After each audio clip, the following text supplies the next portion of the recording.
Morning, Michelle. How are you today? Oh, well, hi, Peter. I'm great. I'm good. Still recovering. I think I'm recovering from a cold, but I'm good apart from that. Oh, good stuff, good stuff. Well, I'm delighted that you're on the mend, and I'm delighted that you've joined me on the Business Spotlight today. So, welcome. Could we start, Michelle? Could you tell me a little about yourself, your background, and your business, please? Yep. So I am chief executive of FoodNI, which is a sector organisation that I started around 2008 with a number of industry representatives, and we work to promote local food and drink from Northern Ireland. I'm actually an accountant by profession. However, I've ended up in more of a marketing role. And I did work in the public sector in Invest NI and previously led you prior to starting up Food NI. Led you, gosh, there's a blast from the past. I know, but a great organisation that did great things with small companies. I'm very happy memories of lots of the companies that we worked with and seeing them now, just unrecognisable. Fast forward, 20 years and, some of them are getting ready to get listed on the stock market and stuff. So all good stuff. Fantastic. And so, tell me a little more about Food NI. What's it all about? Well, Northern Ireland has always been a fantastic food producer. In fact, the statistics would show that we produce something like twice as much food and drink as any other region in the UK, per capita. Um, the challenge was really because of our political history. A lot of the creativity and the branding and the exciting companies didn't emerge for a long time, or couldn't emerge, or couldn't shine. So we became, I suppose, if you look back 20 years, 25 years ago, we were very strong in food and drink, but very much in terms of exporting beef, chicken, dairy, poultry. And we didn't have very many small or medium-sized businesses that were branded. I mean, there were a few, but not as many as you would expect from a region of our size. Um, so Food and I is all about encouraging Northern Ireland to get a reputation for food and drink, as well as all those fantastic, products that we've always exported. As I mentioned, the beef and the chicken and the lamb and the dairy, but also to promote the other companies that have come along in the last 20 years. And it has just been an amazing journey. There are so many talented producers out there doing really fantastic things. And, I say the only you don't really need to prove it, because if you look at any of the lists of food and drink awards that are published for, UK and worldwide in the case of spirits, you'll see Northern Ireland really well represented in all the top categories, and doing great things. We are a region that's just fantastic at food and drink, and we're all about pushing that message. Brilliant. And what inspired you to start the business? Well, what really inspired me was when I worked in the public sector, we were only allowed to support people who were exporting. And around 2005, 2008, I was very lucky. I got a chance to work with a number of people in the industry, such as Ulster Farmers Union and Dairy Council and LMC. And there was a report at that time that showed these structural imbalances in the Northern Irish food sector. It was undertaken by an organisation called Food from Britain. And they more or less said, they were more or less saying, look, for the size of industry you have, um, this sector's not, showing, I suppose, the potential that it could. And I could see at that time as well that it was really crazy just trying to push people from startup into export. Because it's a bit like taking your child from nursery school and expecting them to go into university. People need to be established in their home market. So there was no support for that at that time. And that's why, part of the reason why we started Food NI, and also to build the message, and a positive message about Northern Ireland food and drink. And that, because it is something that we're really good at. And who's your like ideal customer? Who's an ideal type of person, business to get involved with you, Michelle? I think somebody who's got um doesn't have to be in any particular area or any particular sector, but somebody who's got a real passion and belief for what they want to do, and as well as combined with good business sense and innovative ideas. Um, time and time again, I'm just struck by how many creative businesses have come along. I mean, we've got loads now of local cheese producers. I mean, we always had our world-class Deal Farm cheese made called Ramona, which frequently wins World Cheese Awards for best cheddars.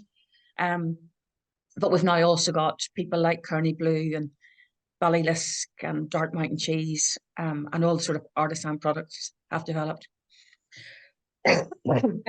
We've also got a thriving drink sector, gins, whiskies, ciders. In fact, as a region, Northern Ireland is world class at cider production. We're one of the few regions left where cider is made on farm from apples, and not just from sugar concentrate. And you've got so many other new companies coming along.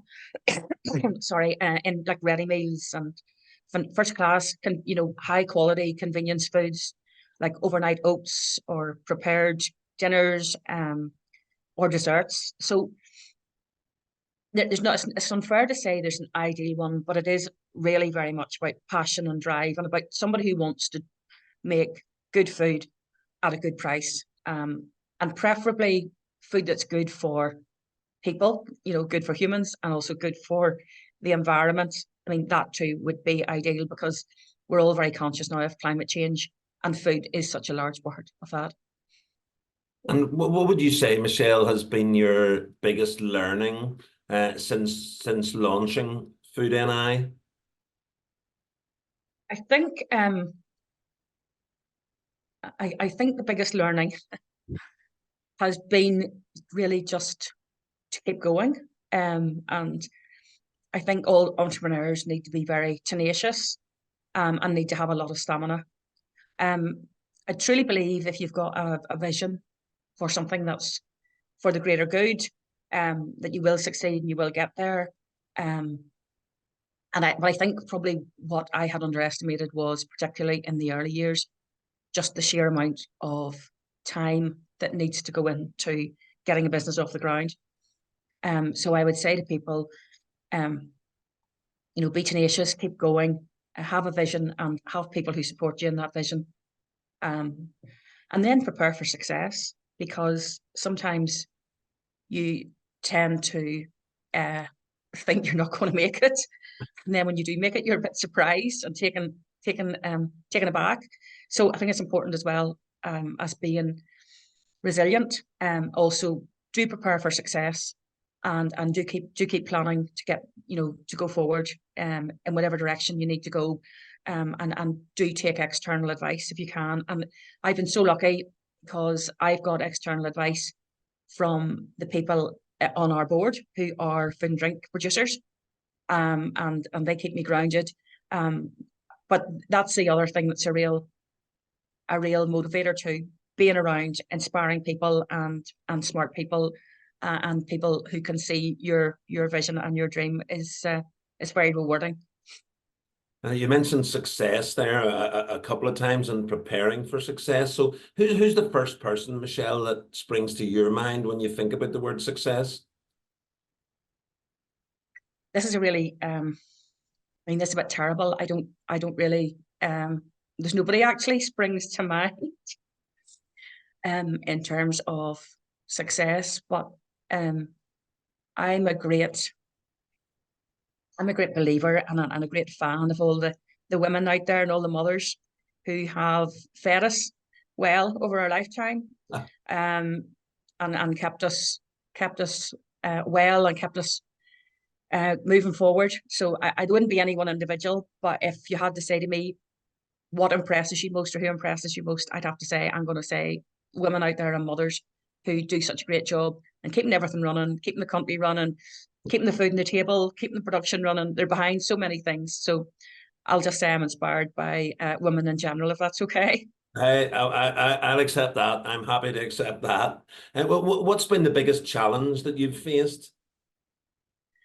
Um, I think the biggest challenge as an entrepreneur is other people not seeing your vision. Um, and I think it's challenging.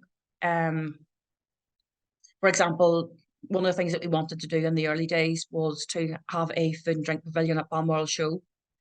And we started out, tried it one year, we started with 6 companies, and we got quite a lot of criticism actually. There's no need for this. What's the point? I mean, I actually remember somebody saying to me, they used these words, that you're absolutely on a hiding to nothing with this. This is never going to work. So fast forward now, we would have about 100 companies in the pavilion every year. We work with FoodNI and bring in something like 80 buyers to go around the pavilion and make introductions to companies. In fact, I think if it hadn't been for the pandemic, we probably would be looking for a bigger site to have the pavilion on. So I think it's that thing, and I noticed when I worked in Ledu, one of the defining things to me about entrepreneurs is that they have a vision of the future that's maybe a wee bit ahead of where other people are.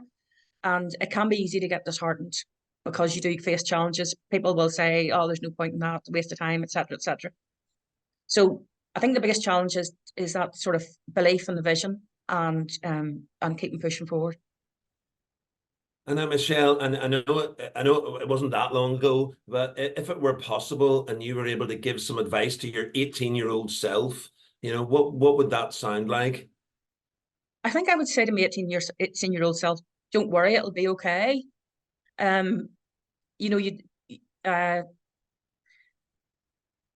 it's funny how particularly somebody who goes down a path of self-employment, or because initially when I started FoodNI, I was self-employed status, and I took that risk. I risked a lot. I moved away from a very excellent job with a lot of perks and a lot of um, benefits to it. It was very safe. But I think I'd say to my 18-year-old self, have more self-belief and have faith in yourself, and you will get there. And it does take hard work, and it takes long hours, and you can't please all the people all the time. I think one of the things when I started out in business was I expected that 100% of people would agree with what I thought was this great idea. It was a bit of a shock to me when they didn't. But you know what? If you're actually getting 70 or 80% of people to see your vision, you're doing extremely well. So I know with hindsight, um, probably, to say to a team, don't expect everybody to see it the way you do, but if you really believe in it, forge on. And we're approaching the end of 2023. We're in I guess the food and drink crescendo that time of the year. So if you think ahead to 2024, what tell me some of your goals or aspirations, or what are you most excited about things happening in 2024? Well, we were very, very fortunate in 2018. We entered a competition for World's Best Food Destination, because in 2016 we had a year of food and drink, and we couldn't believe it when we won. Actually, so Northern Ireland came first, and we beat San Sebastian that year. We beat Cork, and we also beat a region in Spain. And the following year, actually, the country that won it was Hong Kong. So what I would like for 24 and moving on is I would like to see something more that gets Northern Ireland out there and recognised on an international stage as a real leader in food and drink. We were, as I say, we were world's best food destination for 2018. We had a year of food and drink in 2016. What I would like to see is a year of sustainable food and drink in Northern Ireland, where the whole industry can come together over the 12 months and show what we've done to make food and drink more sustainable here.